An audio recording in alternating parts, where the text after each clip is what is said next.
The only thing necessary for evil to succeed is for good men to do nothing.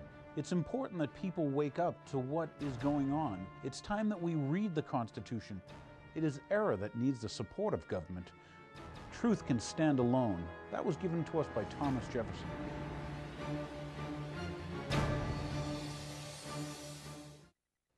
Thanks for tuning in again. My name's Dan Hapney. This is The Real Story. I got something good for you this week. When I say good, a wake-up call. That's right, you Sharon residents. I'm here. We're gonna try to wake you up. I was, let's see, how can I bring this to you? Please listen. Stay tuned until the show is over. Understand what's going on. Check what I tell you. Do your own due diligence. Find out if I'm wrong. Things you need to be made aware of. I'm here trying to do that for you. All right, so there I was listening to some radio last week, and I had an opportunity to listen to a woman. Her name is Naomi Wolf, and she had written a book recently, The End of America, which I believe the Sharon Public Library has, and also she wrote an essay called Fascism in 10 Easy Steps. And I kind of wanted to go over that with you because I thought it was so, I don't know, everything from scary to awakening. It was shocking. It was like, cold water in your face type thing. Touching the third rail and all that. And what she noticed, it's things that I've been noticing that I've been trying to tell you about. And we're very busy. I know we're all busy in our lives. But let me go over at least what she's done. And then what I'm going to do is, I'm going to show you some, let her say it in her own words. And then maybe I'm going to motivate you to go out there on YouTube, to go out there and get that info, to provide that info to your friends, okay, to your neighbors, to the people that you love, so that history doesn't have to repeat itself and that you can actually do something. You've heard me on other shows. I'm always saying, gee, I'm looking for real men and stuff, people who'll stand up. Well, after you watch tonight's show and you listen to tonight's show, maybe this will motivate you to do something instead of do nothing. So for you Sharon viewers, what do I have for you this evening? I have for you an essay from Naomi Wolf that I was going to go over her 10 steps. And it's called Fascist America in 10 Easy Steps. Now that in itself sounds pretty harsh, doesn't it? Could that be happening? Let's find out.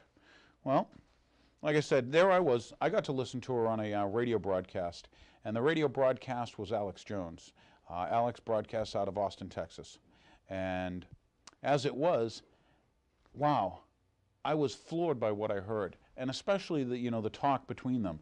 And if any of you want a copy of that or whatever, I can write me or see me or talk to the station, and we'll I'll get you an audio CD of it. But what was discussed there really amazed me. What I'm going to do is I'm going to go over, I don't know, a brief outline of, what she did, her work or whatever in this essay, and then hopefully you'll do your due diligence and find out, gee, is it true? Could it really be happening? Many people are always, well, that can't happen here. I got news. It's happening here. It's happening now. Okay? And if we do nothing, it's not going to be pretty. So it's kind of like my shocking show. This is my shocking show for you. I want you to be aware. I want you to be awake. I want you to ask questions. Okay? So here we go. I'll start with, once again, this all came because, from what I understand, she was speaking with a close friend of hers who was the daughter of a Holocaust survivor. And as they were talking about current news events, every now and then, her friend would say, that's what they did in Germany. And they'd talk about some other news. That's what they did in Germany, she said. And she kept saying it. And she's, finally this gal Naomi was like, well, what do you mean? Now, she's a best-selling author. She had, when I say best-selling author, New York Times best-selling author and all this stuff, wrote a bunch of books. You can look her up. But her friend kept on saying that. And she says, what do you mean? When the National Socialist Party was in power, in the late 30s and 40s? She goes, no, this is what they did in Germany in the early 30s. So anyway, that bothered her. And so finally her friend sat her down and forced her to read a couple books. And all of a sudden, that changed her whole, I guess it motivated her. And so that's what I'm going to try to do with you is, go over what she's done. Now, she went and studied, Pinochet's government in Chile, what Mussolini did in the 20s and 30s, what Stalin did, what Hitler did. And what she found out is that a lot of times these societies, okay, democracies, some of them and stuff, that how did they change? How did they go bad? How did they become these dictatorships? How did they become extremely oppressive and tyrannical, okay, to their own people, let alone the nations next door and all that? And she found out that there was like a blueprint, that every time this happened, she found out, well, gee, these people always did the same 10 things every single time. And what she noticed was her friend saying, well, gee, this is what they did in Germany in 31 or 32, that she found them doing it here. So I'm going to go over those 10 steps. And like I say, maybe we'll follow this up with her in her own words for you. So we're going to go with step 1.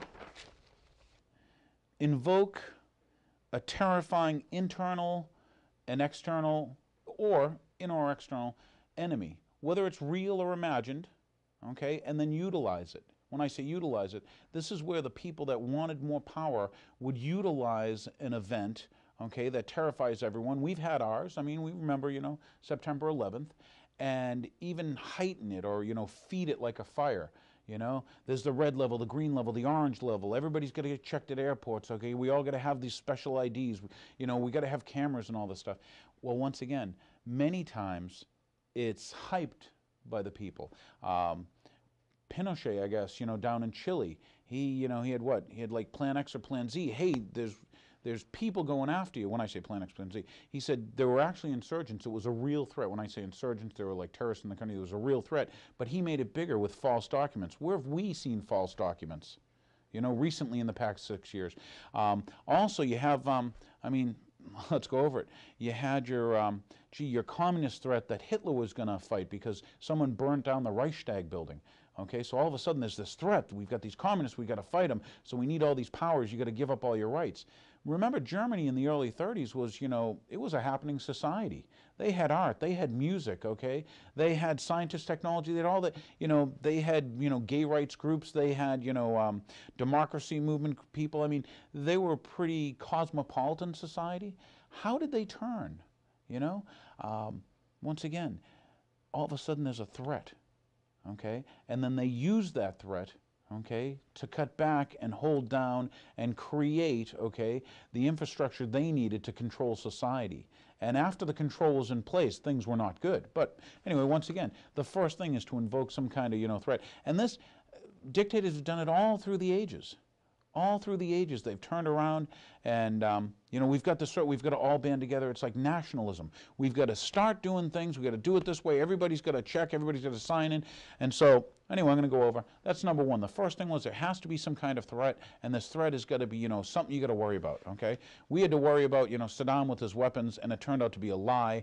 But, gee, we really hyped that threat and stuff, okay? We hype, even if it's a real threat, just hype the heck out of it. The second thing she said, you know, this is, once again, a blueprint. The second thing was, so we got, gee, we got to have a threat. Well, we got one, okay? And then the next one is, you got to have some type of gulags or secret prisons. And all of a sudden, she realizes, like I did, and I've told you, that, yeah, the CIA has secret prisons around the globe, and that even our president has acknowledged them and told us, the American people, well, we're going to close those. And in those prisons, they're torturing people.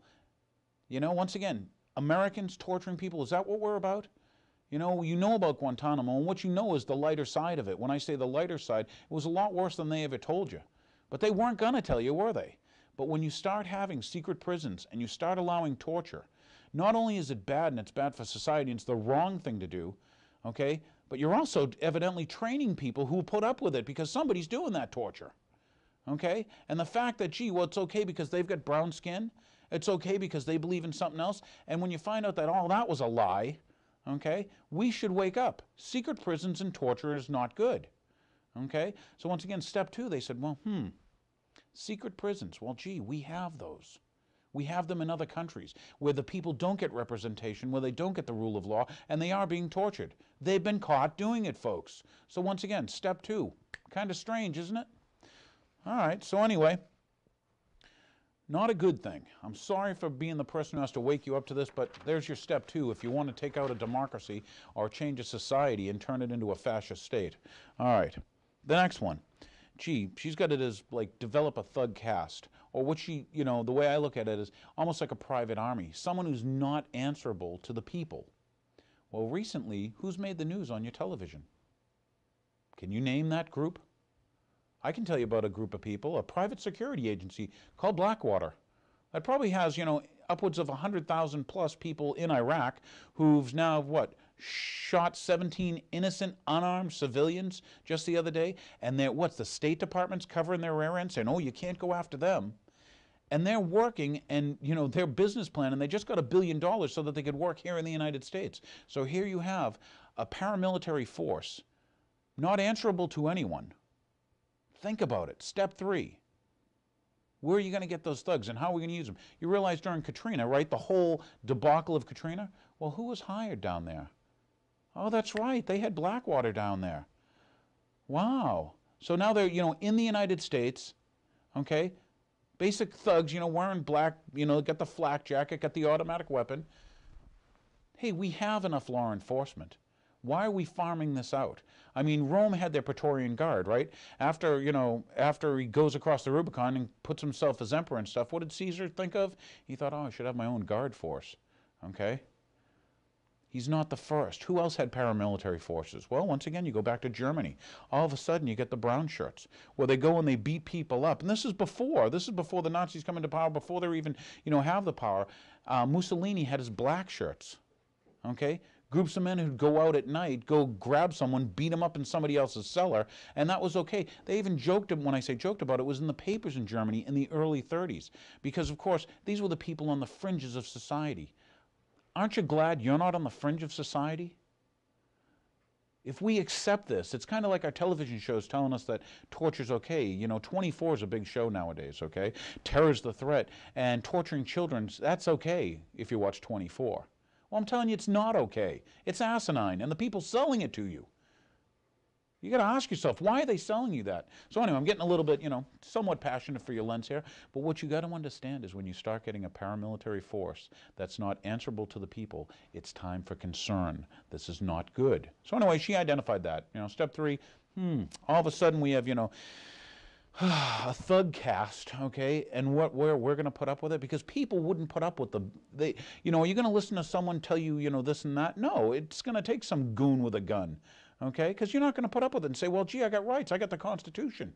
But all of a sudden, if you get a bunch of goons with guns, and they're standing outside the voting area because they're the security needed, So anyway, this has been done before. Have we learned from history? Will we learn from history?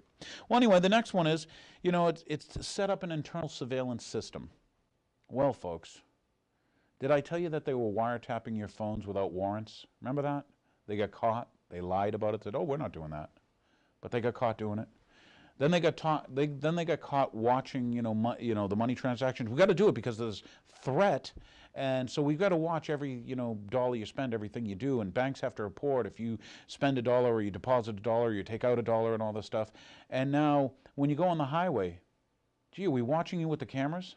It's one thing for stores and private industry to say, well, gee, I'm going to watch my convenience store, I'm going to watch my this and that. But when they start putting cameras on the street corners, when they start putting cameras in schools, okay, now you start asking yourself, why do you have to watch us constantly? You're probably not familiar, but in England, just London alone, 4 million cameras. And now they've installed cameras that actually have microphones and speakers, and they're telling the people what to do. Not just the Big Brother Orwell thing, but once again, setting up a surveillance set against the people. This isn't cameras we're installing in Iraq. This isn't cameras we're installing to catch, the jihadist joke thing that the CIA created. But no, this is cameras watching us. Now they're using drones. I mean, they even told you about 3 months ago, we're going to use military satellites to watch the American people. We built those military satellites to watch our enemies, okay, in case of war. Now we've got them trained on us. And now what are they using? Unmanned aerial vehicles. Texas, Louisiana, they're already starting to, oh, gee, we got drones so that we can have cameras in the sky at all time. What you got to learn is, hey, step number 4, we're going to set up an internal surveillance. We're going to surveil our people. What's happening is the, quote, enemy's changing. We had the Cold War, so think of it. I'm an ex-General Dynamics employee. I used to make weapon systems. Well, we had the Cold War, okay, so that justified that whole military-industrial complex. That's a huge budget. When I say budget, that's huge, huge, huge money. That's trillions of dollars now, not billions.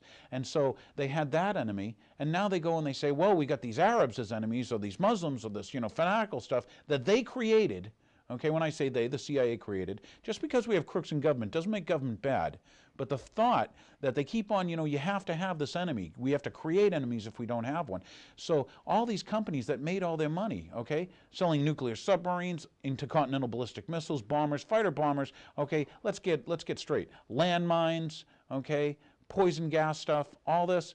The United States government sold Saddam the gas he used on the Kurds. That's right, people. Your tax money, your representatives brought that gas to his country. He gassed his own people. Why I'm telling you this? Why I'm telling you this is because you have to realize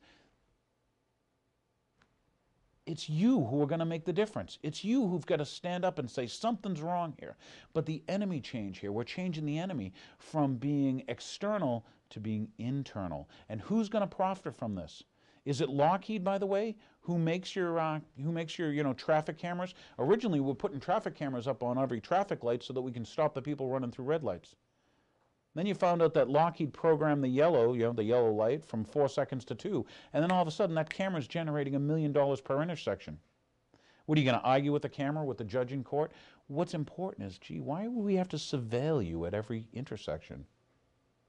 Why is that? Why do we have to listen to everything you say? Why do we need to know, once again, Patriot Act, what books you checked out of the Sharon Public Library? Why is that so important? Do you get it? We're turning the surveillance systems in. Okay? That's what Naomi figured out too, and I figured it out a while ago, and I tried to tell you, but once again, here's step 4. We start surveilling the people, okay? Rather interesting, and yeah, you got TSA, right? That we'll go over the whole travel thing, because I'm sure some of you fly, and you've got to enjoy the, hey, we need to check your shoes, we need you to this and that, and all this thing for safety, and of course, it's for the children, and do you see it turning? It's not the first time in history that they've done this. So anyway, number 5, we're going to start harassing citizen groups. All right, so who's getting harassed, you say? I don't notice it because, once again, it's people on the fringes, on the out part of society, and nobody gives it, nobody says anything. About a year or so ago, I remember when there was a church in Pasadena, California, and the IRS is not, you got to show us your sermons for 2 years running. What the heck has the IRS got anything to do with the church? Well, evidently, the pastor or the minister, he was giving speeches that weren't pro-war. It's funny, religious people thinking that killing's wrong. And all of a sudden, the IRS is telling them that you have to open up your books, financial, and also give us copies of your sermons for 2 years. Okay? Think of the harassment of people again, once again, in groups. You've got, the people, any of the anti-war movement people. What's that list? That no-fly list, okay? It's up to 700,000 Americans. Do you get it yet? Okay? It's growing at like 20,000 Americans per month. Think about it. Okay? Now checkpoints are your papers. This is not the first time in history. And all I'm saying is, someone else identified this. I tried to identify it and let you know about it, but now I'm going to, we're going to introduce you to her. Once again, her name's Naomi Wolf. I say you look her up. Look her up on YouTube. So, we start harassing citizens group. Well, Code Pink. You probably heard of those women who are against the war and stuff. Well, now all of a sudden they're on no-fly lists, okay? Once again, anybody who's against the war, and that's the war that was based on lies. You sat at home and watched your television, and whether you bought the lies or not, you were told weapons of mass destruction. Turned out to be a lie. They tried to get Saddam and say, oh, he's part of 9/11. Lie, okay? Once again, lie, lie, lie, lie, lie. That's one of the other things. So anyway, that was 5, we're harassing citizens, okay? Engage in let's say, number 6, we're going to engage in arbitrary detentions and stuff. You probably have seen his work. Greg Palast worked for the BBC and also did stuff for ABC. And this comes down to censoring media and controlling the media. I've told you that, 95% of the media, 95% of your media is controlled by 6 corporations. Wow, would it be easy to control it if only 6 corporations owned it and it happened to be, once again, who's got the controlling interest? So now, all your boob tube stuff, all your radio, Clear Channel, Viacom, should I tell you all the names? Okay, they were the ones who fed you that war. They were the ones who fed you the lies. They were the ones who pumped up the fear. It's green, it's red, it's orange today, because they were spoon-fed it. And you got to ask yourselves, come on, was Saddam going to kick in your door in the evening and attack your family? Why I'm telling you all this, once again, is now we're going to start, engaging in arbitrary detention. Well, yeah, well, have you been through the airport? Can you go over in that special line? Because you're on the list or whatever. okay? I mentioned Greg Palast because he was taking pictures of the FEMA camps, that's right, where we evacuated the people from Katrina, late and all that good stuff, even, you know, don't even get me going on that. But when he's taking pictures of the camps, all of a sudden, Homeland Security puts out an arrest warrant for him. We detain him, okay, because he's threatening national security. He's filming our infrastructure because there's a stinking oil refinery or whatever behind it. If it wasn't for ABC, okay, I got to give the news people credit. At least, you know, they said, hey, what's going on? And they made a story of it, and all of a sudden they had to release him. What crock, but the whole thing is, once again, by harassing the people, by harassing anyone doing journalism. Journalism, by the way, think about it. Good journalism, they have to have confidential data. When I say confidential and stuff, confidentiality, but they're the ones who are going to get secrets out and let you and I know about them. Stuff like this. So, let's go to 7. Let's start targeting key individuals. Gosh, I don't know if you watch CNN or Fox lately, okay? But all of a sudden, anyone who questions.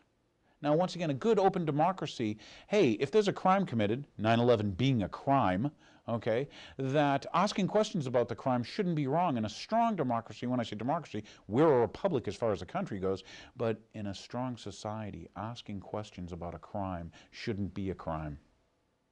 But now the television's labeling, and recently in Congress, the Weisenthal group or whatever does a session with Congress or whatever, and they're going to say, well, look, we've got this Al-Qaeda, and then we got these people asking questions about 9/11. They're like terrorists too. Okay, and it got to the point last week, when I say last week, 3 weeks ago, where your, let's see, ex-CIA Glenn Beck, that's correct, you watch television, you see Glenn Beck, okay, Glenn Beck, ex-CIA for 10 years, he's on your TV, folks. He's over there with his own show telling you, hey, by the way, Ron Paul supporters, anyone who questions the war, okay, these people we should use the army against, we should use the military, we should detain them, you know, we should tase them. Have you noticed all the tasering lately?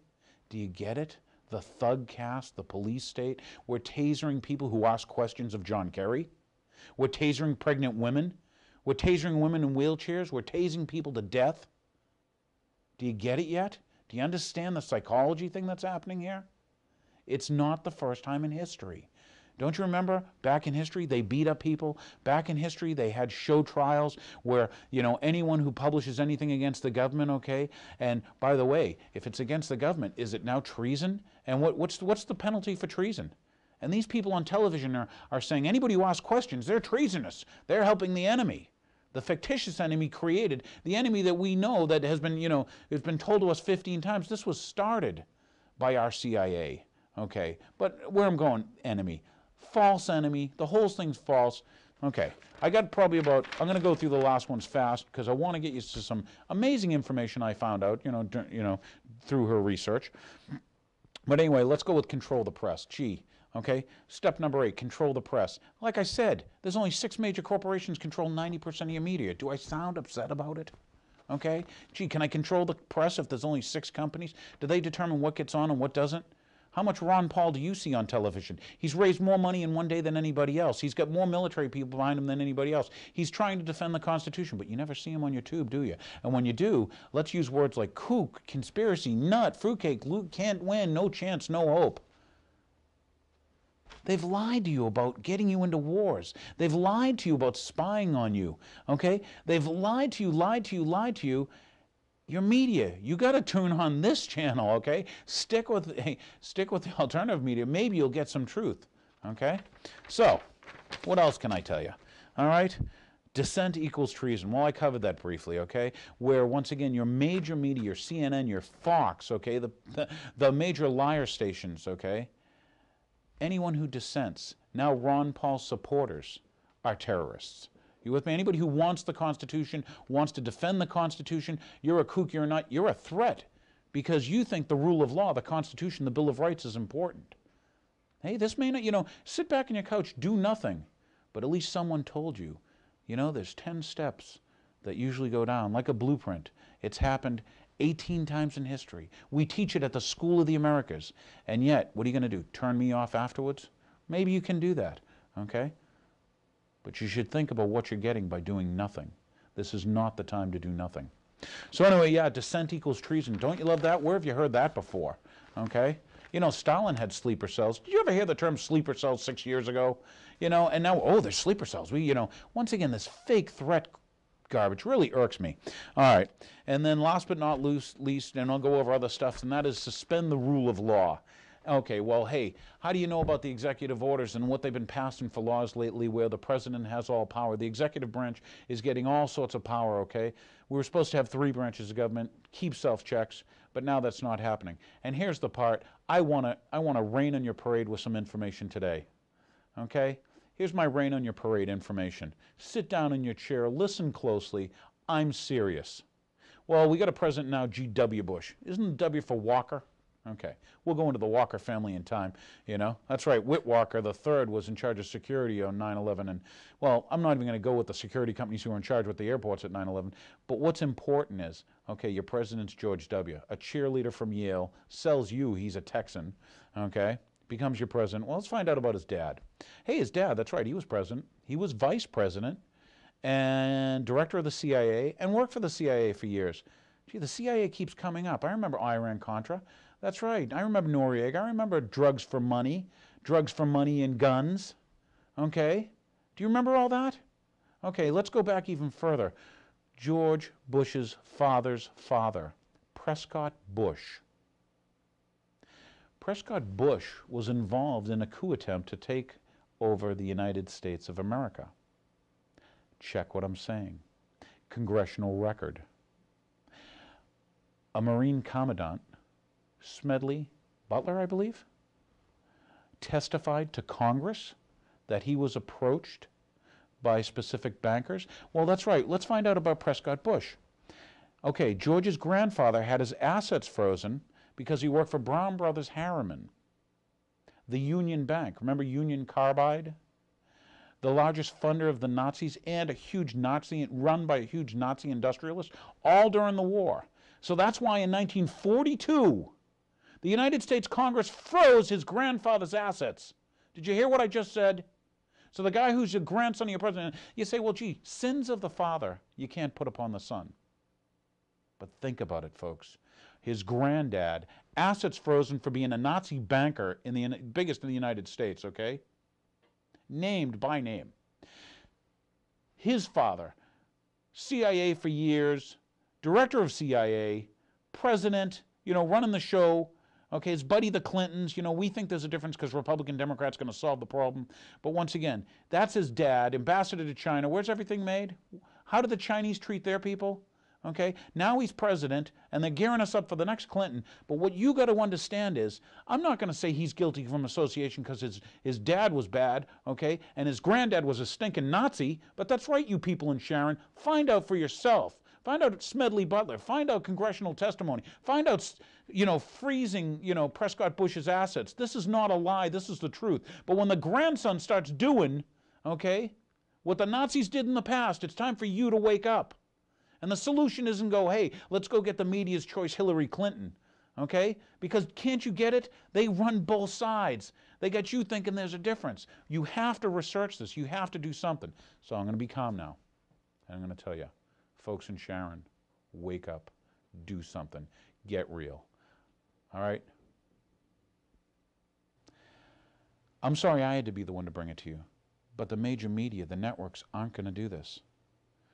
So now you know more, okay? And of all the people, of all the communities, you Sharon people, you Sharonites like myself, it's time for you to do something. Make a stand, you know? Defend the people you love. Defend the people you care about. Help others. Inform them, okay? Wake up. Watch my show. Record it. Show it to someone else. This is important stuff. And thanks for watching. I've got, you know, what I was going to say is, you know, we'll give you some YouTube addresses. You can watch this. You can download it. You can send a link to your friends or whatever. You can always send me info. Hey, if you got any questions, you want to, you know, say something publicly, come on out here in the air. I'll throw this. I was going to throw one out for a new guy here in Sharon, but where I'm going to go with it is just, hey, I want you to wake up. I want you to understand that this isn't the first time in history, that history does tend to repeat itself when the people don't learn. I'm trying to teach you. Please learn. Stay healthy. And thank you.